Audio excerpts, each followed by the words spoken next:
మార్కెటింగ్కి వీటికి నేను ఎప్పుడు బ్రాండ్ అంబాసిడర్, ఎప్పుడు నేను కమర్షియల్ ప్రోడక్ట్స్కి ఎప్పుడు ఉన్నాను. కానీ కాకపోతే ఇది మన సంపద, మన కార్మికులది, మన జాతి సంపద. నా చేనేతకి నేను బ్రాండ్ అంబాసిడర్గా ఉంటానని చెప్పి నేను మనస్ఫూర్తిగా వాళ్ళకి తెలియజేస్తాను. ఏ చేనేత కళాకారుల గొంతు ముందుకెళ్లట్లేదు, వారి గొంతు శాసనసభలో వినిపించేలాగా, బలమైన గొంతు వినిపించేలాగా వారికి జనసేన పార్టీ అండగా ఉంటుందని మీకు సభాముఖంగా తెలియజేసుకుంటాం. ఈ చేనేతను మనం సంరక్షించుకుందాం, ఈ చేనేతకి ఆఖరి శ్వాస వరకు నిలబడదాం అన్న సభాముఖంగా మీకు తెలియజేసుకుంటున్నాం. ఉచిత కరెంట్ అడుగుతా ఉన్నారు చేనేత మగ్గాలకి, ఉచిత కరెంట్ సప్లై చేస్తాం జనసేన ప్రభుత్వం తీసుకున్నాక.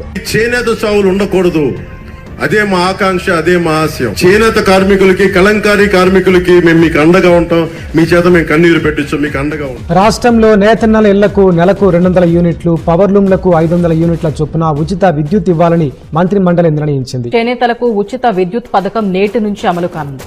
నెలకు చేనేత మగ్గాలకు 200 యూనిట్లు, పవర్లూమ్లకు 500 యూనిట్ల వరకు ఉచిత విద్యుత్ అందిస్తామని ప్రభుత్వం నిర్ణయించింది.